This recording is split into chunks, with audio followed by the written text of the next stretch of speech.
Ang mga rebelde noon nabigyan ngayon ng ikalawang pagkakataon at naging instrumento pa para makamit ang kapayapaan sa Basilan. Nasa frontline ng balitang yan si Gretchen Ho. Ito si Ibrahim, nagsimula bilang rebeldeng MILF, naging teroristang Abu Sayyaf at ngayon nagbalik loob na sa pamahalaan. Si Ibrahim ang sumasalamin sa mga pagbabago sa Basilan. Ang nagbukas ng kanyang isipan, si Doc Arlene o tinatawag nilang Mama Doc. Kasi orphan of war ako. Namatay yung tatay ko sa landmine noon. Bilang isang ulila, alam ni Mama Doc na ang sugat na kailangang hilumin ay yung hindi tanaw ng dalawang mata. I met a child na nagmamarcha, tanghaling tapat, nagmamarcha siya, bit-bit yung baril-barilan niya made of wood. Tapos sumisigaw yung bata, Allahu Akbar, Allahu Akbar. Sabi ko, ano nangyayari sa bata? Bakit ganun siya?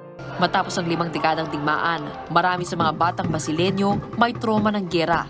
Nasa kasamaang palad, hindi nabibigyang pansin.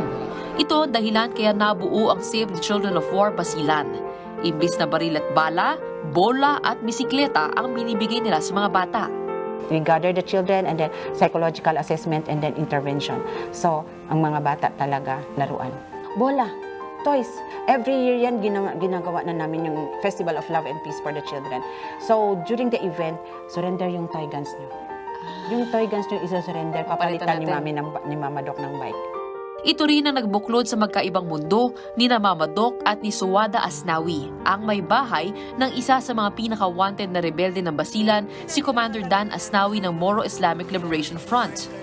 Bilang isang nanay, bilang isang asawa, ayoko na buhay hira ulit.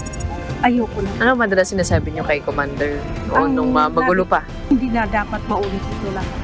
Kasi nakikita ko mga bata doon, lahat po sila naghawak ng baril, mga 10 years old, 11 years old may hawak na baril. Sabi ko, hindi pwede to sa mga batang ito. Ayokong ganito lumaki sila gaya ng tatay nila, puro ng baril ang hinawakan.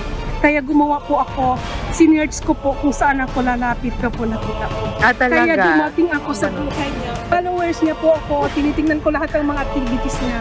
Ang sabi ko sa kanya, po, sali po niyo kami. Ang pagkakaibigan na ito ang naging tulay tungo sa kapayapaan. Ang warrior na si Commander Dan, nahatak na rin ng kanyang may bahay sa Save the Children of War movement. Sa matagal na panahon, off-limit sa mga tagalabas ang barangay na ito sa Albarca, kung saan napatay sa ambush ang 23 Marines noong 2007. Pero sa araw na ito, pinapasok kami ni Commander Dan. Nakita namin ang mga truck ng mga napatay na sundalo. Bakas pa rin ang madugong bakbakan. Para kay Commander Dan at sa mga taga-Basilan, ang mga pira-pirasong bakal na ito nagsisilbing paalala at babala. Kung nakita namin ito, parang kinakabahan kami. Kasi siyempre, hindi to sa amin, mga military. Ting alaala ng nakaraan. Ito pala yung ano, Ano ba si ibig sabihin Doktora yung never again, ibig sabihin, yung happen noon hindi na maulit siguro, di ba, Doktora? Never again. Never again to war. Kailanman, ayaw na raw balikan ni na Ibrahim, Doc Arlene, Suwada at Commander Dan ang bangungot ng digmaan para sa Basilan, para sa kanilang mga anak at alang-alang sa mga susunod pang henerasyon. Nagbabalita mula sa Frontline, Gretchen Ho, News 5.